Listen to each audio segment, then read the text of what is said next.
sallallahu alaihi wasallam wa alihi washabihi wazwajihi wa dzurriyyati tayyibin at-tahirin washabil aqrabin wattabi'in wattabi' tabi'in wa hum ihsan ila yaumil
Bismillahirrahmanirrahim. Assalamualaikum warahmatullahi wabarakatuh.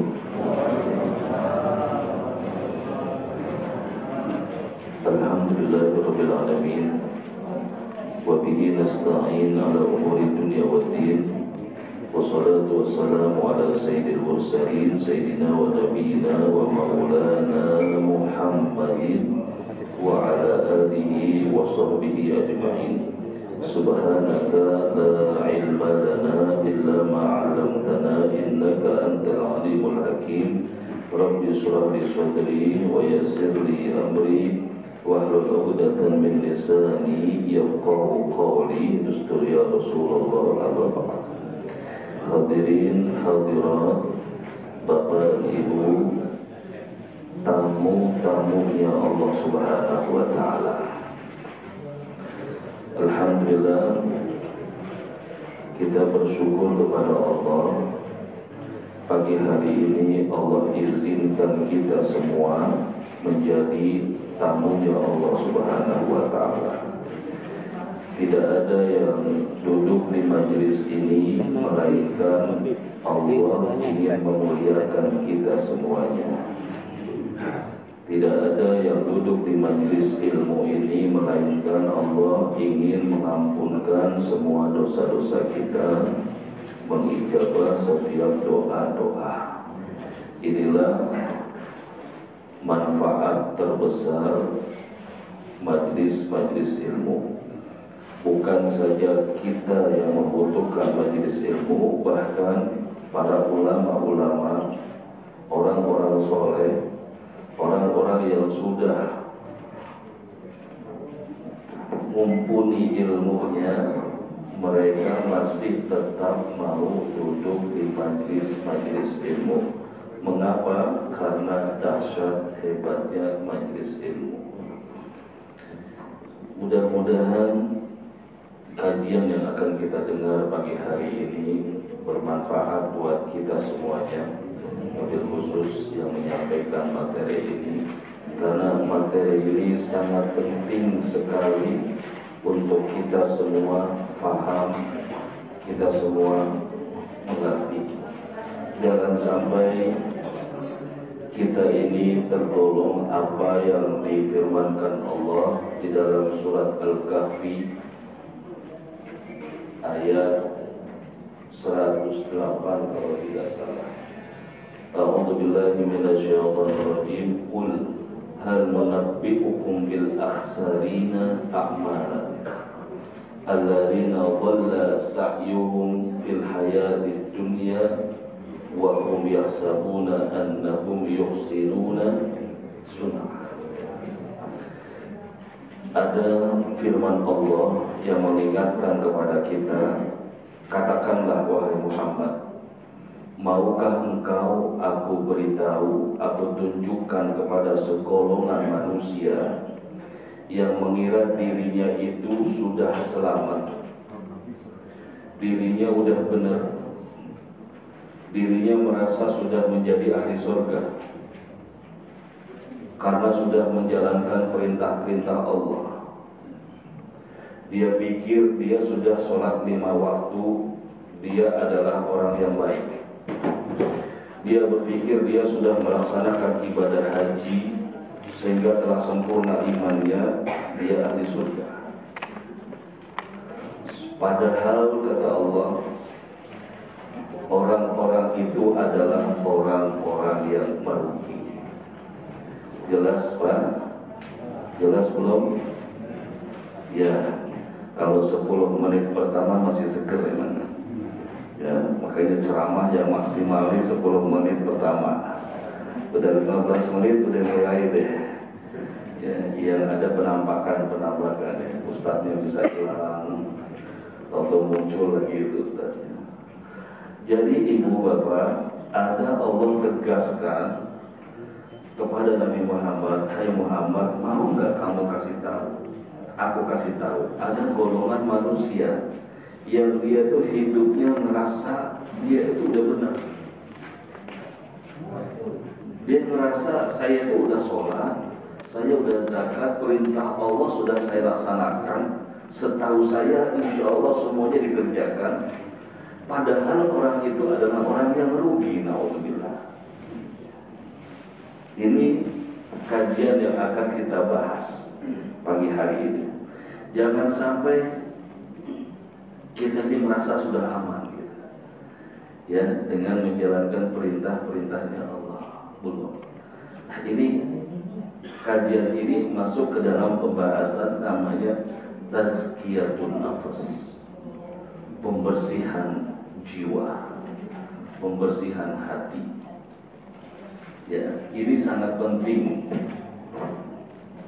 mempelajari ilmu tazkiyatun nafas, itu sangat penting karena khawatir kalau kita tidak paham tentang ilmu pembersih hati ini, maka amal kita akan menjadi sia-sia, amal kita nol.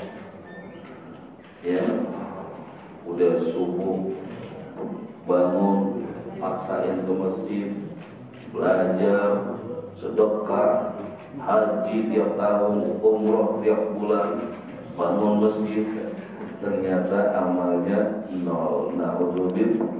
Naudzubillah. Ini pentingnya ilmu tazkiyatun nafas. Kenapa kita perlu belajar ilmu tazkiyatun nafas? Kenapa sampai ulama-ulama banyak yang mengarang, menjelaskan tema-tema tentang tazkiyatun nafas? Baik itu Imam Ghazali, baik itu Imam Syekh Abdul Qadir Al-Jailani, baik itu Pak Said Hawa, ulama-ulama terakhir kesini juga, Ibn Taimiyah, Ibn Qayyim, semua ulama-ulama banyak menerangkan tentang tazkiyatun nafas. Kenapa? Karena perlu Bapak dan Ibu ketahui, ibadah kita ini, kita akan mulai masuk ke tema, ke materi kita. Ibadah kita ini Bapak dan Ibu ada 2 macam. Ada ibadah zahir, ada ibadah batin.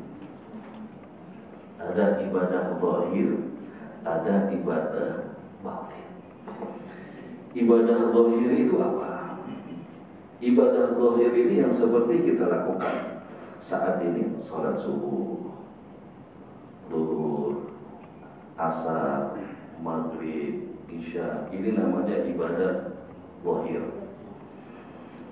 Pergi haji jika mampu, bersedekah jika ada, berzakat, itu namanya ibadah zahir. Di balik ibadah zahir ada yang namanya ibadah batin, yaitu ibadah hati. Inilah ibadah yang banyak dikaji oleh ulama-ulama kita. Berapa banyak orang memperhatikan ibadah zahir, namun tidak memperhatikan ibadah batin, sehingga ibadah zahirnya sia-sia karena batinnya tidak diperhatikan. Ibadah zahir ini, batin ini sangat mempengaruhi kualitas ibadah zahir kita. Bahkan banyak ibadah-ibadah zahir yang ditolak oleh Allah karena salah ibadah batinnya. Jelas belum sampai sini, Pak? Pelan-pelan aja ya, sambil minum teh nggak apa-apa. Ya, banyak orang ibadah zahir tidak diterima karena batinnya tidak benar. Dalilnya hadis diriwayatkan oleh Imam Muslim. Di mana nanti Bapak dan Ibu, orang yang pertama kali akan dimasukkan ke dalam neraka itu ada 3 macam manusia. Ada 3 macam manusia yang bakal dimasukkan ke dalam neraka pertama kali.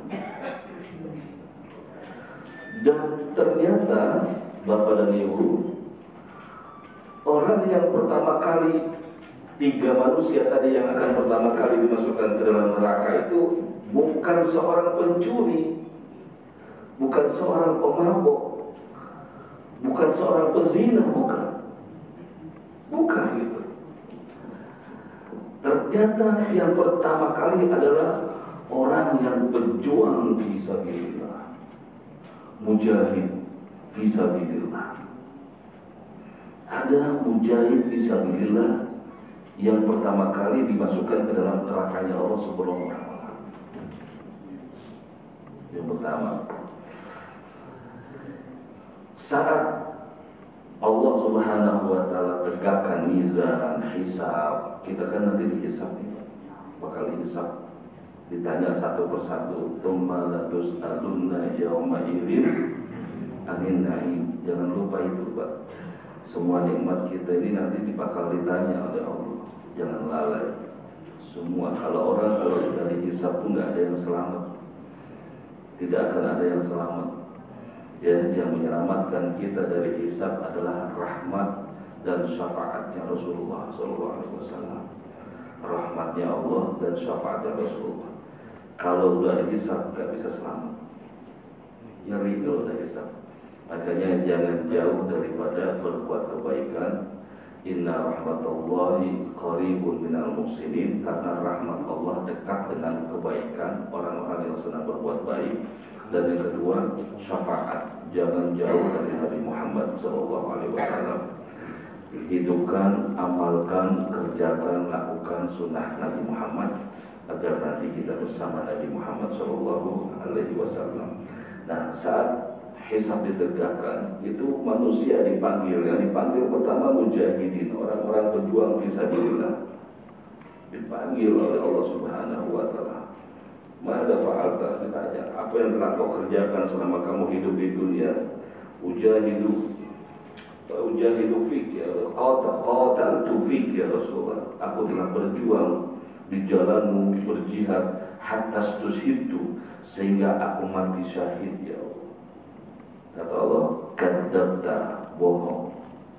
Ya, bohong. Memang kamu berjuang fisabilillah, tapi hatimu itu hanya semata-mata ingin dikatakan engkau adalah seorang pemberani. Engkau adalah seorang yang mati syahid. Faqad qil, dan sungguh apa yang kau inginkan telah engkau dapatkan di dunia. Jadi si pejuang fisabilillah ini, dia berjuang di jalan Allah bukan karena Allah. ada niat selain Allah di balik perjuangannya itu yang hanya Allah yang tahu, sehingga perjuangannya dia di fisabilillah tidak mendapatkan apa-apa dari Allah.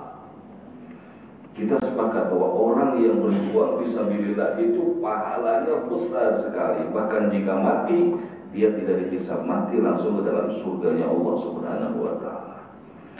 Yang kedua adalah orang yang belajar ilmu.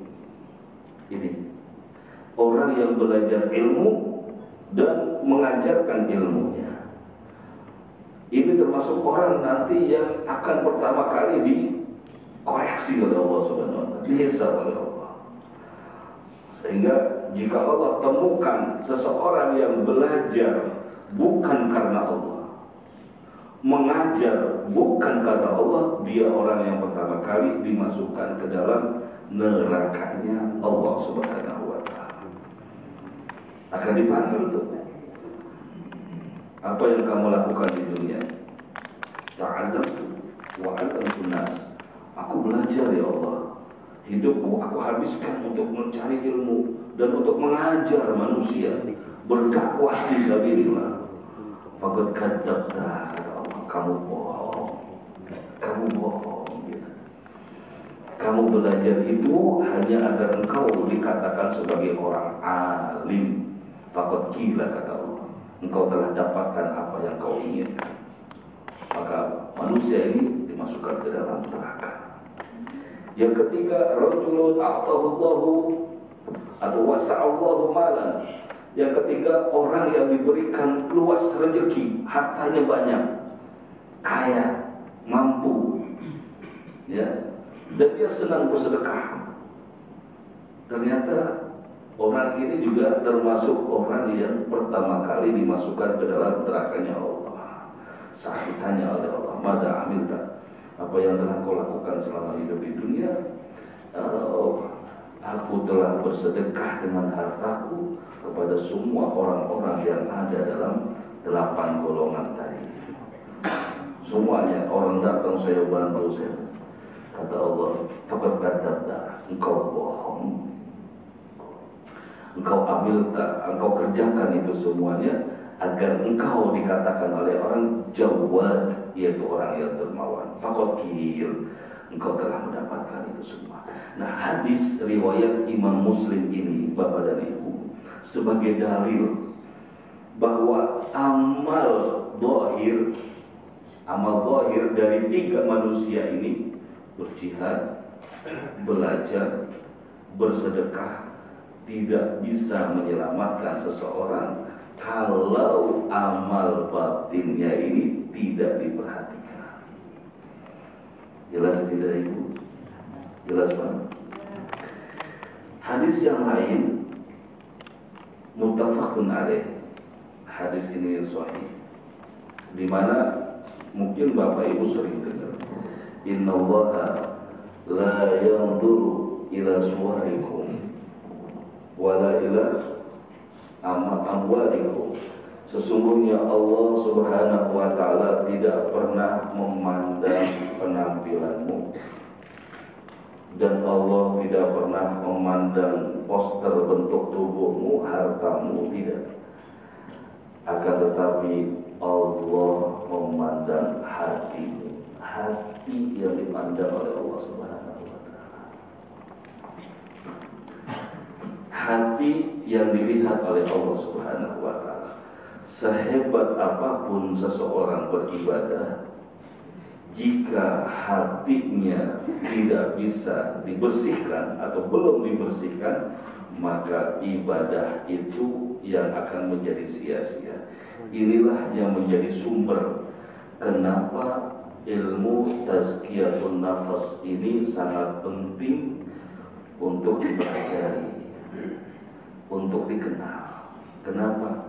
Takut kita, takut ngerasa kita ini sudah lelah-lelah mengikuti perintah Allah, menjauhi larangan Allah. Ternyata semuanya sia-sia, ternyata semuanya tidak ada manfaatnya.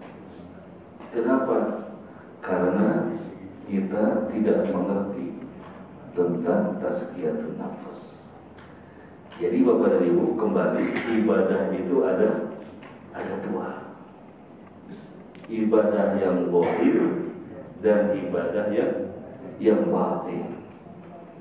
Ibadah yang batin inilah yang menentukan kualitas ibadah zahir kita.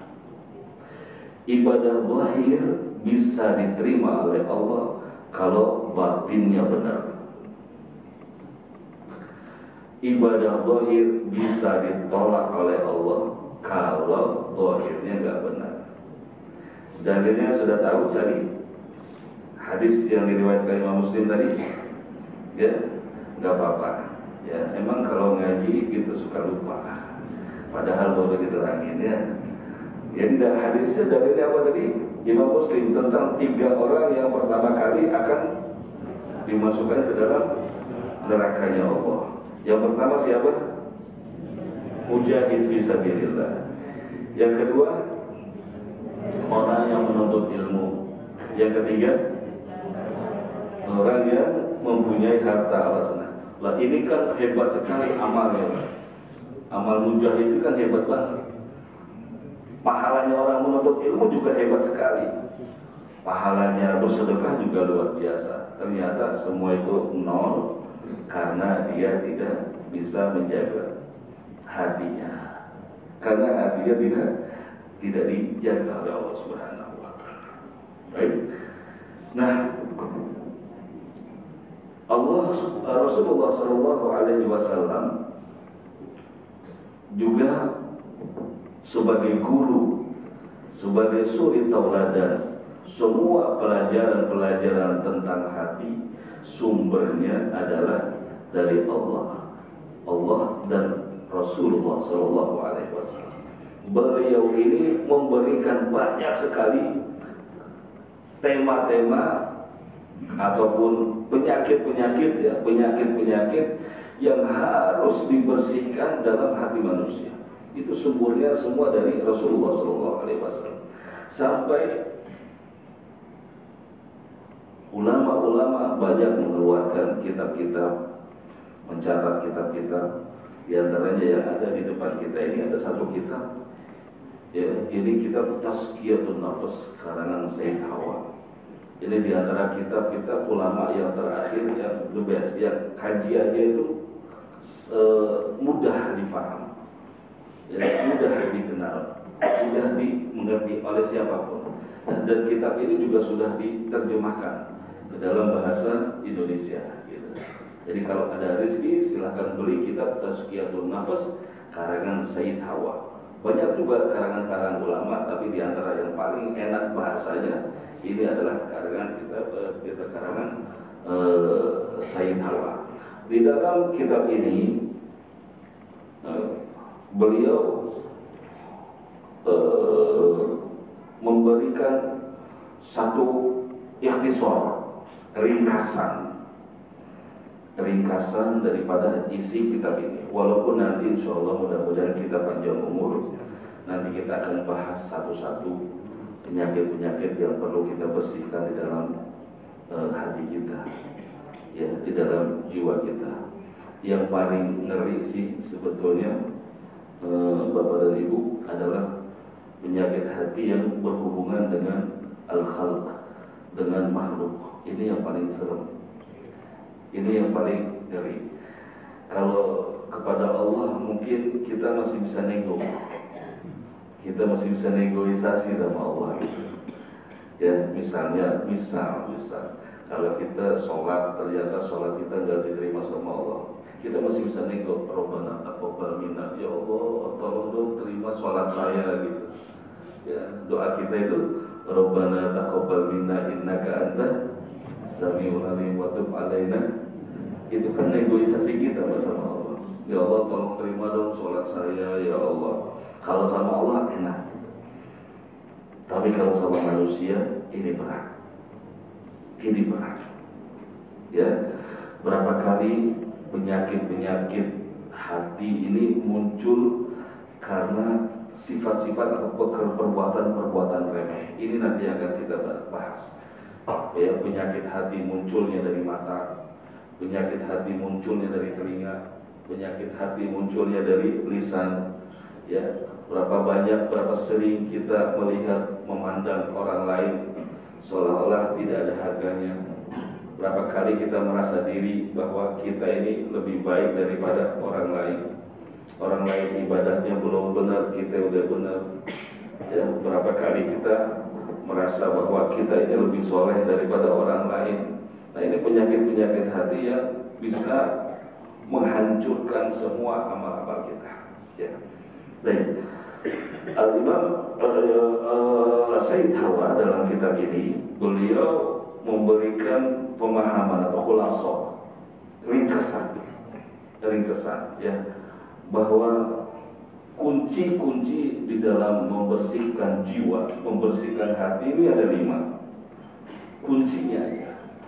Kesimpulannya ya, kalau pembahasannya setiap satu poin itu bisa sampai 11 tema, 11 materi ya, di setiap satu poin. Yang pertama,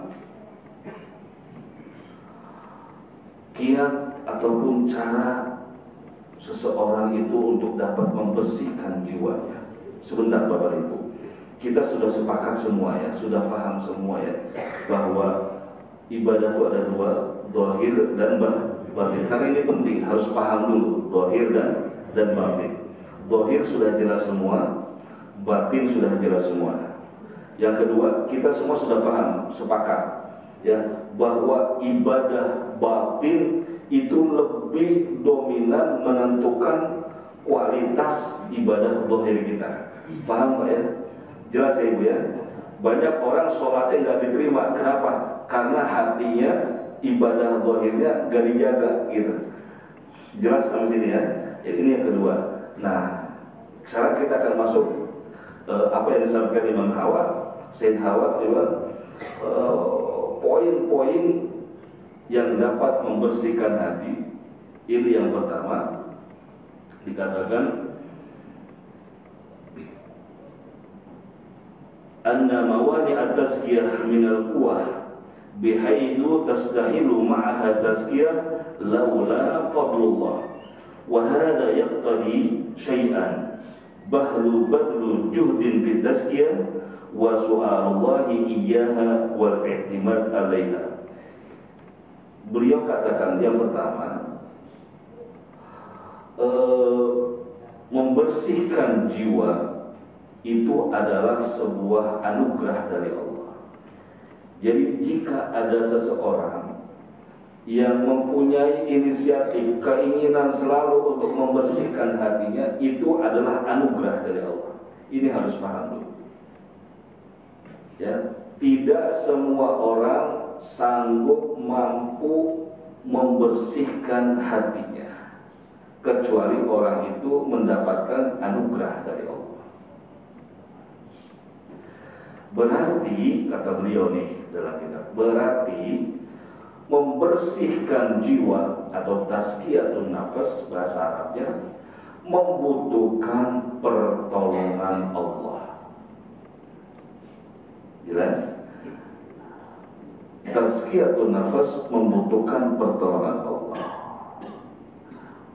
Setiap orang yang ingin membersihkan hati harus diawali dengan memohon pertolongan Allah, doa kepada Allah,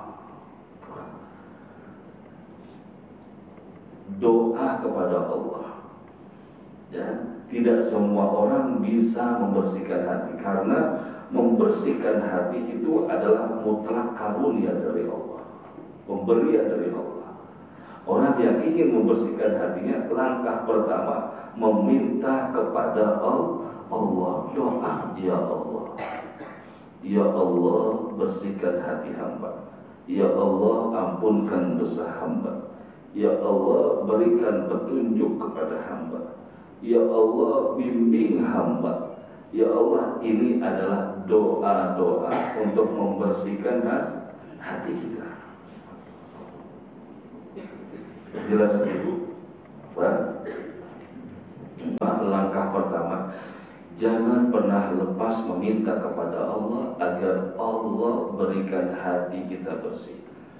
Kalau Bapak hafal nih, hafal nggak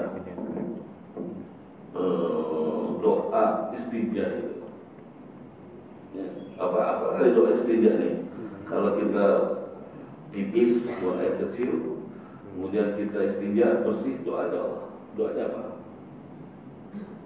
Allahumma tahhir qalbi minan nifaq wa hassin farji minal fawahish. Jadi kalau kita pipis Pak, itu ada doanya Pak. Kalau setelah pipis itu maaf nih, setelah buang air kecil, kemudian kita istinja, cebok, itu ada doanya. Allahumma tahhir qalbi minan nifaq. Ya Allah, bersihkan hatiku dari perbuatan nifaq, perbuatan dosa. Wa hassin farji minal fawahish, dan jaga kemaluanku dari perbuatan-perbuatan yang keji, yang dosa. Ini doanya. Nah, meminta benteng hati dari perbuatan nifaq, ini doa. Ini tazkiyatun nafs, membersihkan hati kita itu. Ya.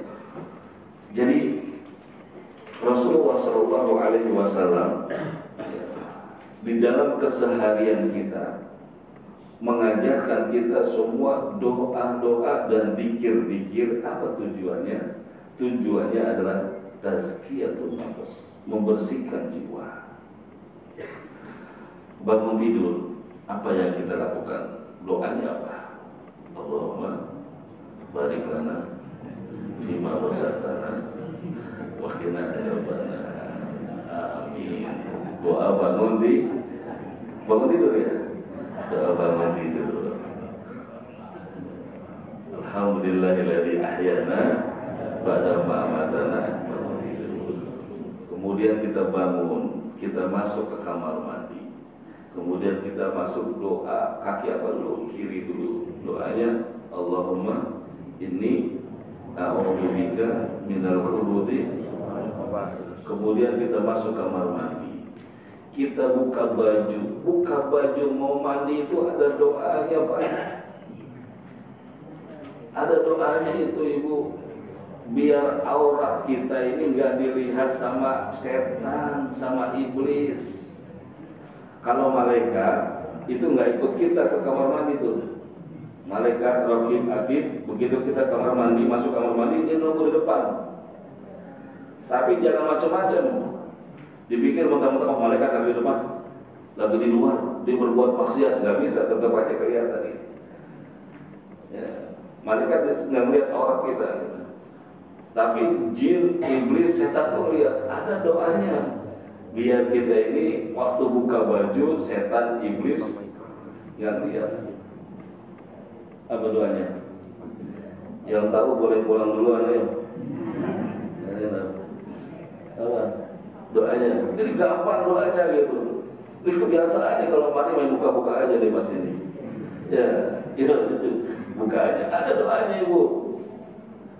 Dan cara ada. Itu mengapa Nabi ajarkan itu doa-doa. Sebetulnya poinnya tazkiyatun nafs, biar bersih hati kita gitu. Selalu terhubung dengan Allah, diawali dengan doa-doa semuanya. Ya, semuanya. Bacanya apa? La ilaha illallah wahdahu la syarika lahul mulku wa lahul hamdu yuhyi wa yumiit wa huwa ala kulli syai'in qadir. Itu sambil buka. Tapi jangan keras-keras di hati aja. Karena kan kita di kamar mandi, nggak boleh. Gitu. Kan hafal tuh, apa enggak? La ilaha illallah wahdahu la syarika lahul mulku yuhyi wa yumiit. Hafal kan? Itu dibaca. Itu insya Allah setan nggak lihat itu. Ya, nggak lihat aurat kita gitu. Makanya kan ada orang yang disentil sama setan jadi buka. Ada kan? Nggak baca doa gitu. Ya, doanya. Kemudian cara bukanya pun Rasulullah sudah ajarkan.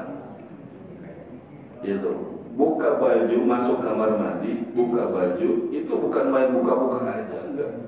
ya dari atas ke bawah gitu. Jadi sambil buka, sambil jongkok, akhirnya kelepas semua ditutup, baru ditaruh sana. Gitu. Kalau yang laki-laki sunnahnya mandi pakai sarung, gitu. Ada sarung khusus buat mandi gitu yang tipis.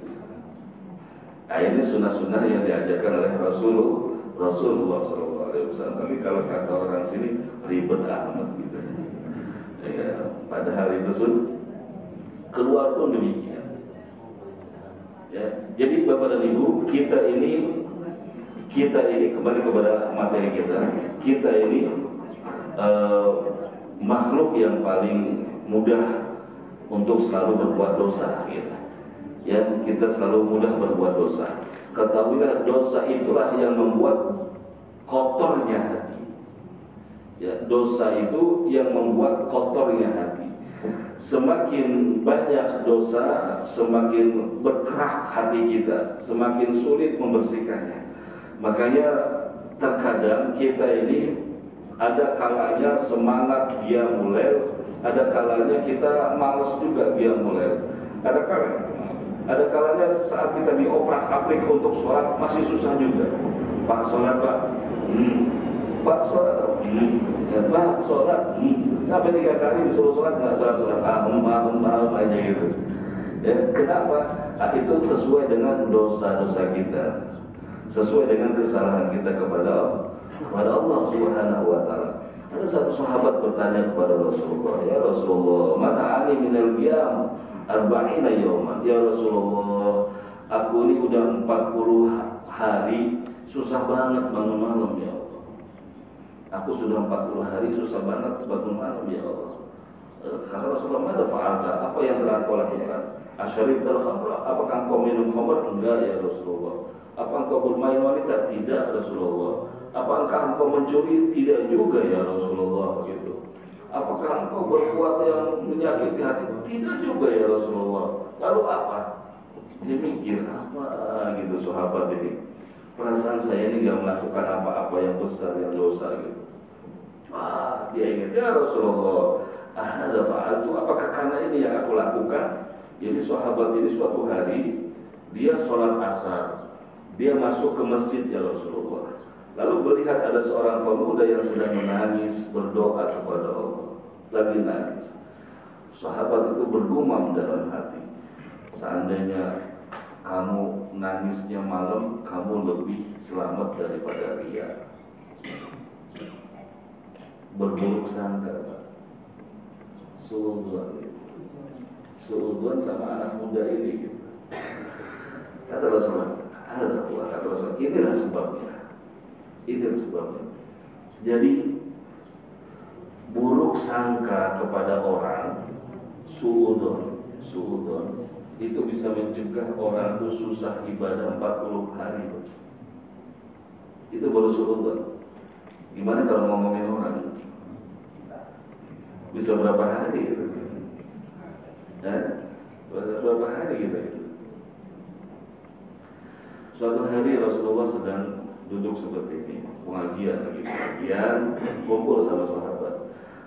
Tiba-tiba beliau berkata, ya wahai sahabatku, itola alaikum rajulun min ahli jannah. Wahai sahabatku, akan muncul di hadapan kalian seorang ahli surga, katanya. Lalu sahabat semuanya melihat ke arah pintu. Setelah melihat, ternyata tidak lama datang seorang laki-laki badu. Dia masuk ke masjid, nenteng sendal, mukanya basah kena air wudhu, bajunya kumul, yani kumal gitu.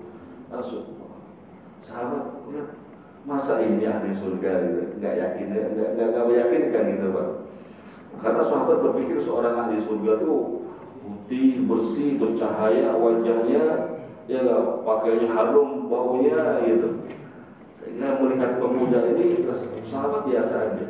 Hari kedua, sahabat Rasulullah berkata lagi, ya akan masuk sebentar lagi seseorang ahli surga, kata Rasulullah. Terus dilihat oleh sahabat. Hari kedua dilihat laki-laki yang sama, ya laki-laki yang basah ini, ya bawa sendal. Akhirnya hari ketiga demikian, akan akan masuk sebentar lagi lu ahli surga. Kemudian masuk laki-laki yang sama, Abdullah bin Amr bin As, seorang sahabat. Beliau penasaran, dia dekati orang itu dan dia izin untuk bermalam di rumahnya. 3 hari dia bermalam. Dia pengen tahu kok bisa ini orang menjadi ahli surga gitu. Padahal penampilannya nggak meyakinkan. Ya, ibadahnya apa gitu? Apakah dia tidak tidur semalaman gitu? Dia boleh. Singkat cerita, hari pertama Abdullah bin Amr bin As dilihat ibadahnya biasa aja nih orang gitu. Bahkan di malam pertama dia tidur, dia nggak qiyamul. Nggak qiyamul, tapi dia ahli surga. Masih ada kesempatan ya, yang jarang qiyamul, jangan takut ya, bisa jadi ahli surga juga. Hari kedua dia begitu, hari ketiga begitu. Akhirnya ditanya, ya wahai pemuda, sebelum engkau masuk 3 hari berturut-turut, Nabi katakan engkau adalah penduduk surga. Dan aku bermalam ke rumahmu 3 hari hanya ingin tahu amal apa yang menjadikan engkau mendapatkan piagam ahli surga. Lalu sahabat itu, pemuda tadi berkata, seperti yang kau lihat, aku tidak mempunyai amal istimewa. Gitu. Hanya satu amalku, aku itu tidak mempunyai kebencian kepada orang-orang yang beriman, dan aku selalu memaafkan dosa orang-orang yang berbuat salah kepada kau. Amalnya cuma itu. Saya tidak mempunyai kebencian kepada orang yang beriman kepada Allah. Saya nggak punya benci, dan saya selalu memaafkan siapapun yang berbuat salah kepada saya. Nah, ini kan tazkiyatun nafas. Ini amalan hati. Bagaimana amalan hati bisa lebih dominan menghantarkan seseorang ke dalam surganya Allah dibanding amalan kita. Berapa banyak kita mendahulukan amalan zahir, mengesampingkan amalan batin. Padahal amalan batin lebih dominan, lebih utama, lebih berpengaruh untuk menghantarkan seseorang masuk ke dalam surga. Sholat tanpa dibarengi dengan amalan batin nggak manfaat sholatnya. Ya, nggak manfaat. Jadi sehebat apapun haji berkali-kali, umrah berkali-kali, dia mulai gitu. Tapi amalan batinnya tidak diperhatikan, hatinya tidak dibersihkan, maka tidak akan manfaat.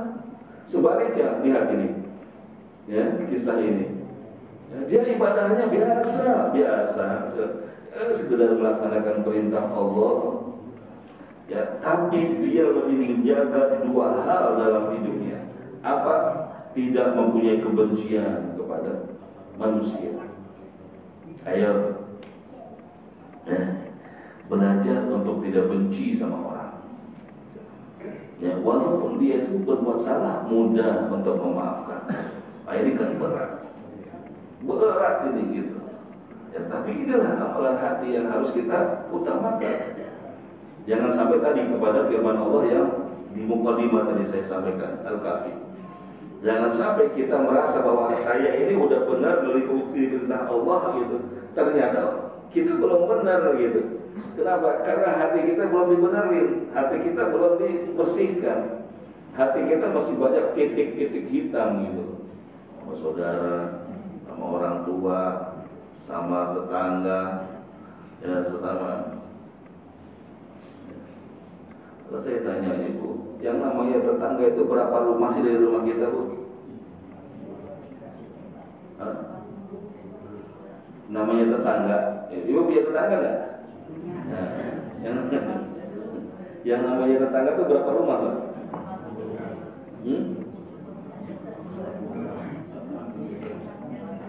Pak, yang namanya tetangga itu 40 rumah ke kanan, 40 rumah ke kiri, 40 rumah ke depan, 40 rumah ke belakang, itu tetangga kita, Pak. Yang wajib kita jaga perasaannya, yang kita wajib jaga hatinya, yang kita wajib jaga omongannya. 140. Ya. Pentingnya kita, nah karena tazkiyatun nafas ini suatu hal yang berat, menjaga hati ini suatu yang berat, maka hal yang pertama kali kita minta adalah pertolongan Allah. Ini yang pertama. Ya, meminta kepada Allah agar kita selalu diberikan hati yang bersih. Ya Allah, bersihkan hati kami ya Allah. Bersihkan kami dari sifat sombong ya Allah. Bersihkan kami dari sifat takabur ya Allah. Ya Allah, jangan kau sia-siakan amal kami, jangan kelarian kami. Ustaz, kau bahasa Indonesia doa yang bagus bahasa apa Bu? Ya, doa yang bagus pakai bahasa apa? Bahasa yang kita paham. Doa yang bagus dengan bahasa yang kita paham. Ibu pahamnya bahasa Padang, ya bahasa Padang aja. Ambo ya Allah. Bahasa Jawa. Yang penting saat ibu doa ngeklik gitu. Ya Allah, Duh Gusti Pangeran. Bahasa Pangeran kan ini. Ya Allah, Gusti Allah, Ingkang Agung. Kalau hafal bisa bahasa Arab, yang afdal bahasa Arab. Kalau kita paham makna. Tapi kalau kita nggak paham makna, bahasa Arab dibaca, doa terawih sepanjang-panjang dibaca, tapi nggak paham artinya, ya, jadi yang pertama meminta kepada Allah ya, agar kita diberikan kemudahan. Yang kedua, cara untuk membersihkan hati yang kedua, kata beliau, minta tazkiyatin nafsi al-afu was-safhu ya, amman asaa ilaina. Yang kedua ibu, cara yang pertama tadi apa? Dengan meminta pertolongan Allah. Yang kedua, cara yang paling cepat untuk seseorang membersihkan hati kita adalah senang memaafkan dan mudah memaafkan kesalahan orang lain kepada kita. Itu paling cepat membersihkan hati kita. Kenapa sih kita masih suka kesel sama orang? Ya, kenapa sih kita masih suka ingat kesalahan orang? Padahal orang itu salahnya udah 20 tahun yang lalu. Ya, udah 20 tahun yang lalu. Kenapa? Karena kita belum pandai memaafkan kesalahan orang. Itu. Kalau kita sudah pandai memaafkan kesalahan orang, maka kita tidak akan pernah mengingat orang kecuali kebaikan. Ini harus kita belajar. Ustaz, berat banget. Ya, emang berat. Ya, yang berat bukan ibu doang. Ya, dan inilah tujuan kita belajar. Tujuan kita duduk di majelis ilmu agar kita tahu bahwa kita selama ini salah, lalu kita membenarkannya, membenahinya gitu. Berat, mudah itu semuanya pertolongan Allah. Orang kalau akan mendapatkan hidayah, maka dia akan dimudahkan untuk berbuat kebaikan. Hadis qudsi, Allah Subhanahu wa taala berfirman. Ini Allah berfirman dalam hadis qudsi bahwa setiap manusia sudah ditentukan takdirnya masing-masing. Ibu sudah ditentukan, saya sudah ditentukan. Setiap fulan ahli surga, fulan ahli neraka, fulan ahli surga, fulan ahli neraka. Sudah ada semuanya. Ya, lalu sahabat bertanya, kalau begitu ngapain kita sholat ya Rasulullah? Ngapain kita berbuat kebaikan? Orang udah ada takdirnya. Ya capek-capek kita sholat. Kalau kita ahli neraka, naudzubillah ya sholat nggak manfaat. Kata Rasulullah apa? I'malu ma syi'tum. Ya, lakukan apa yang kamu mau. Fa innakum muyassarun bima khuliqa. Sesungguhnya kamu itu akan dimudahkan sesuai dengan takdirmu. Ibu jangan pernah merasa kalau itu berat, enggak. Kalau orang itu diinginkan kebaikannya oleh Allah, dia akan dimudahkan berbuat kebaikan, digampangin sama Allah. Jangan takut. Ustaz, maafin orang itu berat loh Ustaz. Enggak berat kalau Allah menghendaki ibu menjadi orang baik. Ya, harus diperjuangkan. Nabi Muhammad itu orang baik bukan ibu? Orang baik atau bukan? Tapi masih banyak loh yang gak senang Nabi Muhammad. Nabi Muhammad banyak yang gak senang, sampai pamannya sendiri gak senang. Ya, tetangganya difitnah, dicaci, dikeroyok Nabi Muhammad, dilemparin batu. Itu Nabi Muhammad. Ya, diomongin sana sini, diusir Nabi Muhammad. Orang baik Nabi Muhammad. Tapi apa yang dilakukan Nabi Muhammad? Membalasnya? Enggak. Ya, Nabi Muhammad dikucilkan? Enggak. Kita pegang rumusnya Nabi Muhammad yang disampaikan oleh Imam Abdul Wahab Asy'arani. Kalau ada orang berbuat buruk kepada kita,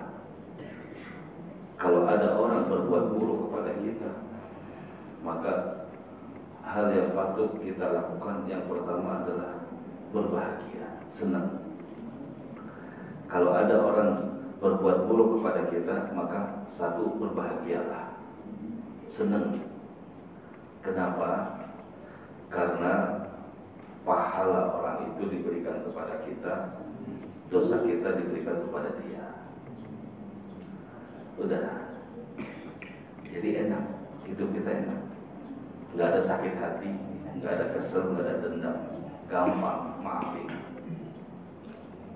Ada orang nyaci kita, maki kita, ada orang fitnah kita, ada orang cemooh kita, ya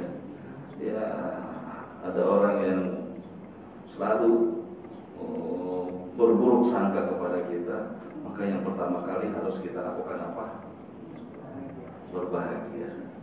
Alhamdulillah, masih ada orang yang memfitnah saya. Alhamdulillah, masih ada orang yang gak senang sama saya. Kenapa bisa begitu? Karena pahala orang itu diberikan ke saya, dosa saya diberikan kepada. Bahkan dikatakan, perhatikan ini sebagai penutup. Ya, baru 2 poin. Insyaallah mudah-mudahan sehat panjang umur. Bertemu lagi 3 bulan yang akan datang. 3 bulan sekali ya, Bu ya? Oh, tidak itu. Dan nasihat. Apa tadi saya mau sampaikan? Aduh, lupa deh tuh. Apa?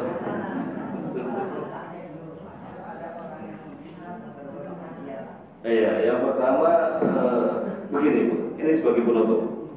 Ibu, Bapak, terkadang Allah itu akan mengangkat derajat kita melalui omongan orang.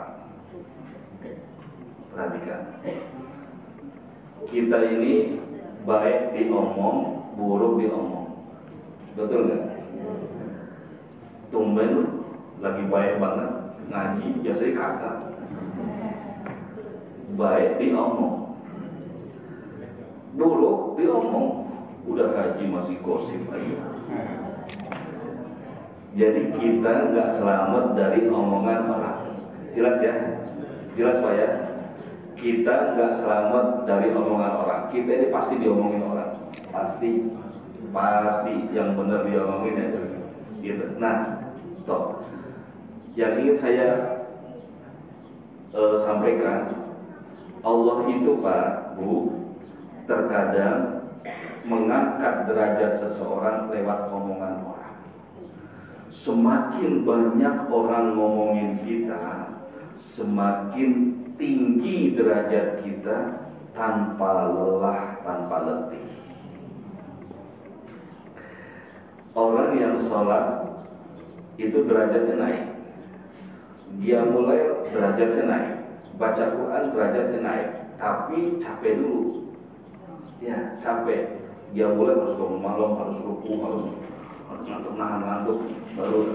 Tapi melalui omongan orang, seseorang itu bisa naik derajatnya tanpa lelah. Ibu, bapak lagi tidur, diomongin orang, nggak berasa naik derajatnya. Enak gitu.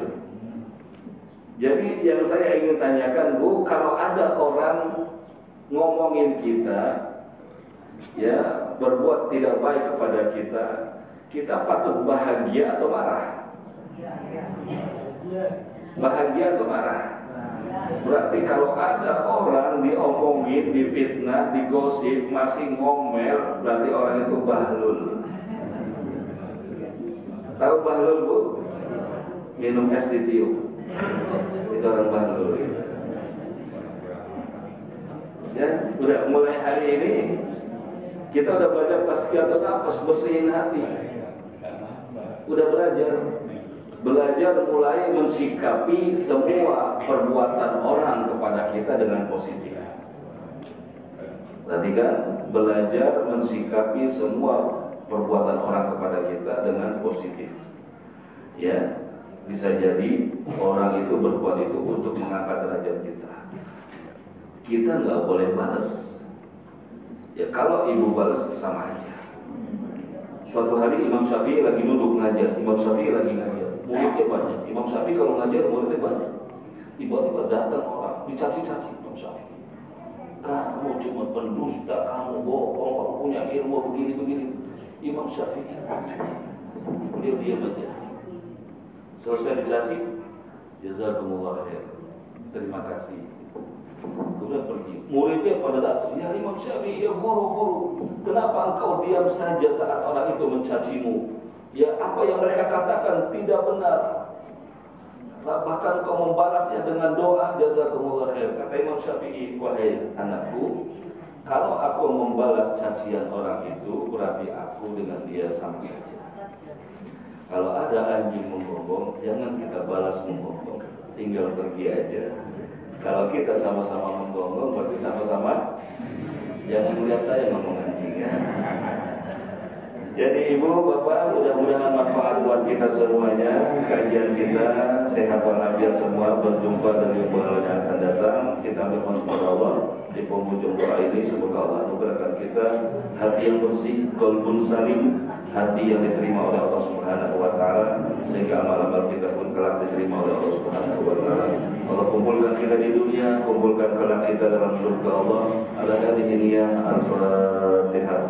A'udzu billahi minasyaitonir rajim. Bismillahirrahmanirrahim.